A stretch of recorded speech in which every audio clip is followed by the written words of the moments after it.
Subscribe now and press the bell icon. Never miss an update.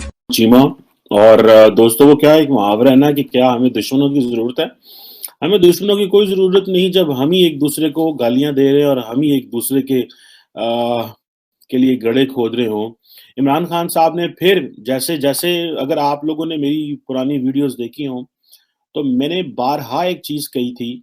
वो जिसे कहते हैं ना, हर बंदा अपना वो क्रेडिट लेने की कोशिश करता है। मैं वो क्रेडिट लेने की कोशिश तो नहीं कर रहा, लेकिन मैं वो ट्रेंड समझ रहा था कि इमरान खान साहब आइंदा आने वाले दिनों में क्या करेंगे। और जो मैं एक्सपेक्ट कर रहा था कि वो अगले इलेक्शन में करेंगे, वो उनको भी करना पड़ गया क्योंकि वक्त आ गया। अब ऑपोजिशन जो है वो बिल्कुल तैयार बैठी है इमरान खान को डी-सीट करने में और उनके खिलाफ जो है वो एक कॉन्स्टिट्यूशनल मूव लेके आ रही है। नो कॉन्फिडेंस मोशन, जिसके ऊपर हम पहले बात कर चुके हैं। अब ये जो क्वेश्चन है कि भाई इमरान खान ने के खिलाफ नो कॉन्फिडेंस मोशन आ गया, इमरान खान ने जो है वो वेस्ट को क्रिटिसाइज करना शुरू कर दिया। एक तरफ इंडिया जो है वो क्रूज मिसाइल मार रहा है आपको, और ये लोग हम कह रहे हैं कि शायद गलती से हो गया। कोई गलती नहीं हुई भाई, उन्होंने ठीक निशाना मारा है अपना। उनको पता था हम कहाँ निशाना मार रहे हैं भाई। वो इतने वो क्रूज, वो जो सुपरसोनिक ऑब्जेक्ट्स हैं, वो जो कह रहे हैं कि वो हमें बस वो 2 दिन, उन्होंने क्या पाकिस्तान को पता लगता कि नहीं लगता। सो उन्होंने कहा जी हमसे गलती हो गई है, मिस्टेक हो गई है, फलां हो गया, डमकान हो गया। अब जारी बात है, ये पाकिस्तान के अंदर एक नई बहस शुरू हो जाएगी। और बहस क्या शुरू होगी कि जनाब आपको असला खरीदना चाहिए, आपको डिफेंस पे पैसा लगाना चाहिए, आपको S-400 मिसाइल सिस्टम खरीदना चाहिए। तो ये जो पाकिस्तान के अंदर एक बहस होगी कि आपको पाकिस्तान के रिसोर्सेज इधर उधर करने पड़ेंगे। देखिए, कल को आपको अगर आप पैट्रियट मिसाइल लेते, जो डिफेंस सिस्टम लेते हैं, थार्ड लेते हैं, S-400 लेते हैं, पहले तो कहते सानू मिलने ही कोई नहीं। ਅਮਰੀਕਾ ਨੇ ਤੇ ਸਾਨੂੰ ਦੇਣੀ ਕੋਈ ਨਹੀਂ ਨਾ। ਉਹਨੇ ਕਹਿਣਾ ਤੁਸੀਂ, ਅਮਰੀਕਾ ਨੇ ਕਹਿਣਾ ਕਿ ਇਹਨਾਂ ਨੂੰ ਲੋੜ ਹੀ ਕੋਈ नहीं है, ਤੁਹਾਡੇ ਕੋਲ पैसे ही कोई नहीं। IMF ने कहना भाई आपके पास पैसे ही नहीं है। रशियंस ने कहना S-400 लेना, ले आओ पैसे दो। उनके ऊपर जितनी सैंक्शंस लग चुकी हैं हम तो उनसे ले भी नहीं सकते। तो बेसिकली तो ये इंडिया ने हमें कंफ्यूज करने के लिए और हमें जो है वो टेंशन में डालने के लिए सारा कुछ किया है। अब जारी बात है, ये एक बड़ी बहस शुरू हो जाएगी पाकिस्तान के अंदर। एक बात मैं आपको बता दूं, ये पाकिस्तान के सियासी हलकों में बहस नहीं शुरू होगी, क्योंकि सियासी हलकों का दिफा से कोई ताल्लुक नहीं है। सियासी हलकों का दिफा से कोई ताल्लुक नहीं है। सियासी हलकों का ताल्लुक होता है सिर्फ खाना पीना, सियासत करना, रोटर एंजॉय करो, पुलिस की ठां ठां फूं फूं एंजॉय करो। उनका ये चीजें तो होती है। वो कोई डायरेक्शन तय करने नहीं आते, वो तो तय करने आते हैं क्योंकि अब डेमोक्रेसी सिस्टम है, जिस सिस्टम के तहत हमने यहाँ पे रहना है और ये गवर्निंग मॉडल है। तो ठीक है, इसके नीचे सारे आते हैं और विल ऑफ द पीपल जो है वो विल ऑफ द पीपल। तभी तो पाकिस्तान में इसकी इज्जत नहीं है, will of the people. The reason behind is कि हमारे जो सियासतदान है, they do not have that vision, and उस तरह वो चीज नहीं है। आप इंडिया में देखें, इंडिया के अंदर जो हुकूमतें हैं वो किस तरह अपने बाकी इदारों को अपने नीचे रखते हैं। हमारे मुल्क के अंदर इस तरह, ये this is another way around. यहाँ पे अदारे जो हैं वो हुकूमतों को नीचे रखते हैं। ये एक सीधी सी बात है, ये कोई मैं 2+2=4 आपको बता रहा हूँ, ये हकीकत इस तरह। अब आप देखें कि इंडिया ने आपको एक जो है वो मिसाइल उन्होंने दागा और उन्होंने क्या, सानू पता नहीं लगता, साढ़े को छुट गया। ठीक है, हम कपड़ा शपड़ा मार रहे थे ऊपर और बीच में से वो निकल गया, बीच में से वो जिसे कहते हैं ना, एक पैक जो निकल गया। ओ बादशाह बंदो, this is not how they work. This is not how the missiles are kept. This is not how such a sensitive technology is kept. They did it obviously deliberately. और उन्होंने deliberately किया है just so that Pakistan जो है उसके अंदर एक बहस शुरू हो, पाकिस्तान के ऊपर डिफेंस पे पैसा लगे, पाकिस्तान जो है वो अपने आप को इंगेज करे मजीद, और पाकिस्तान के अंदर मजीद जो है वो, जिसे कहते हैं ना कि आपने एडवर्सरी को इंगेज करना होता है। अब जारी बात है वो इंगेजमेंट शुरू होगी। ठीक है, इंडिया ने कल क्या किया, उन्होंने राफेल ले लिए, हमने J-10C ले लिए।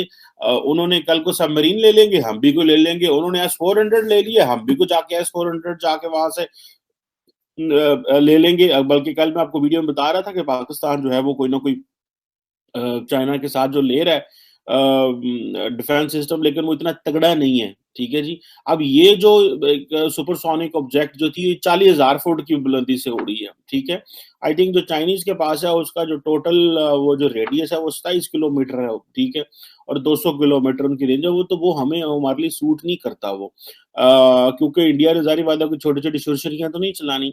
लेकिन इंडिया को इस वक्त सबसे ज्यादा एडवांटेज ये है कि पाकिस्तान के अंदर जितनी मामलात खराब है, और जितनी पॉलिटिकल पोलराइजेशन है और जितना हम डिफेंस के ऊपर एक-दूसरे को गालियाँ देते हैं। आपको याद है कि जब अभिनंदन का वाकया हुआ था, अभिनंदन ने जो है वो पाकिस्तान में एंटर हुआ और जहाज़ गिरा उसका, तो उसके बाद ऑपोज़िशन ने एक माहौल ऐसा क्रिएट किया। उसने कहा जी कि इमरान खान जो है बेसिकली तो उसने कहा इमरान खान के हवाले से या फॉरेन मिनिस्टर के हवाले से बात की। लेकिन इंडियन मीडिया ने कहना शुरू कर दिया जी कि वो जनरल बाजवा की टाँगें कामनी शुरू हो गई। लेकिन उस वक़्त उन्होंने जो साबिक़ कौमी असम्बली के स्पीकर थे अयाज सादिक साहब, उन्होंने ये कहा कि वो कमरे में आए और उनकी टाँगें काँप रही थी। अब ये उन्होंने भी इस तरह की कन्फ्यूज़ बात कर दी।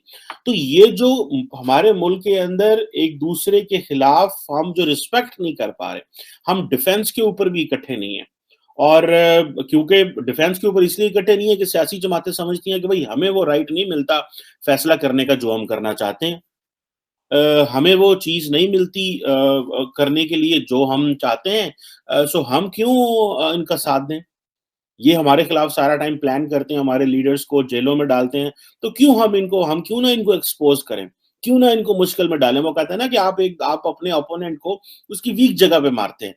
तो ये इसलिए एक-दूसरे को वीक जगह पे मारते हैं और इसपे अगर जो डिफेंस के मामले भी कॉम्प्रोमाइज़ हो जाए तो पाकिस्तान में हो जाए, क्योंकि कॉम्पिटिशन जो बहुत ज़्यादा हो गया है, इंटरनल लड़ाई है। हमारी असल में तो लड़ाई इंटरनल है, हमारा तो इस वक़्त दुश्मन लगता ही नहीं कोई दुनिया में है। हम सभी एक-दूसरे के दुश्मन बने हुए हैं। हम सभी एक-दूसरे को गालियाँ दे रहे हैं और हम सब ही समझते हैं कि हमें एक-दूसरे को इसी तरह ही गालियाँ देनी चाहिए जिस तरह हम दे रहे हैं। अब आप देखिए इमरान खान साहब जलसे में जैसे ही जाते हैं, आजकल वो ज़ाहिर-सी बात है वो फ़ौज का इस्तेमाल कर रहे हैं, किस सेंस में कि फ़ौज के बारे में बातें कर रहे हैं और फ़ौज के बारे में कह रहे हैं कि जनाब मुझे जनरल बाजवा ने कहा कि आप अपोज़िशन लीडर फज़लुर रहमान साहब को डीज़ल ना कहें। भई अगर जनरल बाजवा ने आपसे ये बात की, so he gave you an advice. मेरा ख़्याल है उनको शायद ये एडवाइस भी नहीं देनी चाहिए थी कि आप अपना पॉलिटिकल टेम्परेचर कम रखें।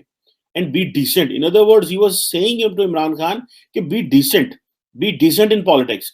अब उन्होंने क्या किया कि उन्होंने पहली बात है कि एक चीज आपको मना की है, दूसरा आपने वो कहते हैं ना उसको पब्लिक में ले आए, तीसरा आपने जनरल बाजवा के रेफरेंस से कह के कर दिया और चौथा ये है कि अब जनरल बाजवा भी परेशान के यार ये किस तरह का बंदा है। पांचवा ये कि वो अवाम में तासुर देना चाह रहे हैं कि मेरी कितनी फ्रैंकनेस है और मेरे एजेंडे से शायद जो है वो फौज भी एग्री करती है, हालांकि ऐसी तो कोई बात नहीं है। फौज तो कह चुकी है हम न्यूट्रल है। तो भाई क्या वो वाक़ई न्यूट्रल है? या इस तरह की चीज़ें हैं? सो मेरा ख़्याल है कि हमें सबसे ज़्यादा जो हमारा प्रॉब्लम है वो इंटरनल है। उधर आपको पता है कि इज़राइल और टर्की की जो है वो मुलाकातें हो रही हैं। इज़राइल और टर्की जो हैं वो एक-दूसरे को बल्ले-बल्ले, शावा-शावा कर रहे हैं। और हम जो हैं वो इस बात में लगे हुए हैं कि हमने इंडिया के साथ क्या ठीक करना है। हमारा तो मिनिमम जो एक डोमेस्टिक कंसेंसस है वो जनरेट नहीं हो रहा। और ये दुनिया सारी को पता चल चुका है। And there is only one person who is doing this, ये इमरान खान साहब है। कि इमरान खान साहब की वजह से वो कहते हैं कि मैं चोर नहीं हूँ, ये चोर है, ये करप्ट है। सिर्फ चोरी के ऊपर और इस तरह की बातों के ऊपर करके वो शायद ये तासुर देना चाह रहे हैं कि दुनिया में मैं सबसे अच्छा और बेपाक-बाज़ लीडर हूँ, और दुनिया में और कोई इस तरह का लीडर नहीं है। मैं साफ-सुथरा हूँ, बाकी सारे गंदे लोग हैं।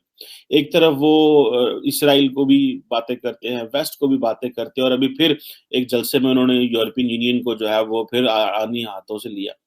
और दूसरा वो कहता है मेरे पास पैसा बाहर नहीं पड़ा हुआ तो मैं किसी से क्यों डरूँ, तो मैं कोई चोर हूँ, तो मैं डाकू हूँ। और दूसरा ये है कि यूरोपियन यूनियन के बारे में जो मैंने कहा था, वो मैंने ठीक कहा था और वही वेस्ट आपकी तभी इज़्ज़त करेगा जब आप अपने लोगों से मुख़लस होंगे। और मेरे पास कोई पैसा नहीं है बाहर पड़ा हुआ और भैया आपके पास पैसा नहीं लेकिन आपकी औलाद तो बाहर है। वो आपने बाहर भेज दिया, आप या तो अपने बच्चों को पास बुलाएँ ना, वो पाकिस्तान में आपके पास रहें। वो तो आपने ज़ाहिर-सी बात है वो सॉफ्ट वैली है कि जी ठीक है, वो माँ के पास बच्चे हैं, मैं क्या कर सकता हूँ। ली तो आपने बच्चों की ज़िम्मेदारी भी नहीं है ना, इमरान खान साहब ने। सो ये जो चीज़ें हैं मैं समझता हूँ कि what matters for us is important is कि आप डोमेस्टिक कंसेंसस पैदा करें, एट लीस्ट आप एक-दूसरे के साथ एंगेज करें, आप डायलॉग करें। अदरवाइज़ मामलात जो हैं हमारे तो हमारे कंट्रोल से निकल गए हैं। अब आप इमेजिन कर सकते हैं कि अगर इसराइल और जो टर्की के जो रिलेशंस हैं वो इतने ज़्यादा अच्छे होंगे, तो हालाँकि मैं तो इस हक़ में हूँ कि पाकिस्तान को अपनी फ़ॉरेन पॉलिसी का रिव्यू करना चाहिए। और देखना चाहिए अगर सारी मुस्लिम दुनिया फॉरेन पॉलिसी रिव्यू करिए तो why shall we have the unnecessary ये राइवलरी क्यों होनी चाहिए? इधर इंडिया के साथ लहदा मत्था लगा हुआ है, इसराइल के साथ लहदा मत्था लगा हुआ है, अमेरिका के साथ जब हमारा दिल करता है हम लगा लेते हैं, क्योंकि हमने अवाम को पागल और बेवकूफ़ बनाया हुआ है मगरब के खिलाफ। और हमने ये सारी पॉलिटिक्स करते हैं मगर अंदर खाते जाके जो कमरे च बहिंदे ने ते गुड करते हैं वेस्टर्न लीडर के साथ बाहर आके जो है वो नारे मारते हैं और ये इस तरह की हरकतें करते हैं। सो इसराइली प्रेसिडेंट जो है वो टर्की विजिट करता है कि ये अब वो और वो इसराइल देखें टर्की है क्या इसराइल को क्रिटिसाइज़ नहीं करता? करता है। मैं तो कहता हूँ जितना आपके ज़्यादा करीब ताल्लुक होगा उतना आप ज़्यादा अच्छे तरीके से क्रिटिसाइज़ कर सकते हैं। क्या अमेरिका चीन को क्रिटिसाइज़ नहीं करता? ताल्लुक है तो क्रिटिसाइज़ करते हैं ना। हम तो जो एक्सट्रीम पे चले जाते हैं ना और हमने इतना फॉरेन पॉलिसी डिस्कोर्स रेडिकलाइज़ कर दिया है कि यहाँ पाकिस्तान में जो लीडर ये बात करेगा वो अपनी पॉलिटिकल सुसाइड करेगा। ये टर्की को देखें, वो आज वो किस पोज़ीशन में है कि वो रशिया और यूक्रेन के फॉरेन मिनिस्टर्स को उन्होंने होस्ट किया। और हम यहाँ पे फ़ोन करके ईयू वालों को कह रहे हैं ਅਸੀਂ ਤੁਹਾਡੀ मदद कर सकते हैं, ਅਸੀਂ ਤੁਹਾਨੂੰ ओ भाई आपकी कौन सुनेगा कि आपको जो है वो मीडिएशन कराने में आपके कौन सुनेगा? What leverage do you have? जैसे ही हमारी उनसे रशिया ईयू वालों से बात खत्म होनी है अगर हमें मौका मिलता है डील कराने में, तो नाल ही असां पैसे मांग लेने ने, नाल ही हमने कोई और चीज़ें कर लेनी। So the point is the countries which have a power, which have resources and which can give some time in diplomacy Imran Khan साहब ये कर सकते हैं घर में उनके खिलाफ नो कॉन्फिडेंस मोशन है इतने कमजोर बंदे हैं और ईयू काउंसिल के प्रेसिडेंट को फोन करके कह रहे हैं कि मैं थोड़ी मदद करना वा सानू सानू पूछो मतलब ये बातें अब छोड़ दें अगर हम डोमेस्टिकली कंसेंसस जनरेट करें कि हमने मुल्क को किस तरफ लेके जाना है और इंडिया जो है वो आपके ऊपर जो है वो आपकी नर्व्स चेक कर रहे हैं वो इंडियन आपकी नर्व्स चेक कर रहे हैं कि आप कितने कुछ जोगे हैं, आपके पास क्या है, आप इंटरनली कितने स्ट्रॉन्ग हैं। देखिए इस वक़्त क्या किसी बंदे को, किसी मुल्क को ज़रूरत है पाकिस्तान पे हमला करने की? मुझे तो नहीं लगता। सारा मुल्क तो आपस में लड़ रहा है। सोशल मीडिया में एक-दूसरे को हम गुत्थम-गुत्था हुए हैं, गालियाँ दे रहे हैं। लाला लाला और ये इमरान खान साहब ने कहा जी मेरे खिलाफ नो कॉन्फिडेंस मोशन है, मैं 10 लाख लोगों को लाहौर इस्लामाबाद में लेके आऊँगा, आओ मेरे हक में। वो नो कॉन्फिडेंस मोशन अंदर होनी है, बाहर अवाम खड़ी कर लेंगे। सो पॉलिटिकल टेम्परेचर बढ़ा दिया है, डेमोक्रेटिक बिहेवियर ही कोई नहीं है। सो ये सारी चीज़ें जो है दैट मेक्स अस कि हमें कहाँ-कहाँ से चीज़ों को रिव्यू करना है। और भाई लुक एट दिस टर्की की जो एग्ज़ाम्पल है इसको बड़े क्लियरली समझो कि टर्की किस तरह अपना इन्फ्लुएंस भी रखता है इसराइल के ऊपर। पॉइंट ऑफ वो जो कहते हैं ना एक वो भी करता है अपना प्रोटेस्ट भी रिकॉर्ड करता है और चीज़ें भी लेके चल रहा है। अब वो जो इज़राइली प्रेसिडेंट हैं वो आए हैं उन्होंने कहा जी कि हमारा टर्की इज़राइल के साथ जो है ना ये एक हिस्टोरिक मोमेंट है और ये टर्निंग पॉइंट है। और टर्की जो है वो काम करेगा इज़राइल के साथ एनर्जी सेक्टर में। और टर्कीज़ की जो फॉरेन एंड एनर्जी मिनिस्ट्रीज़ हैं वो भी इज़राइल का विज़िट कर रही हैं।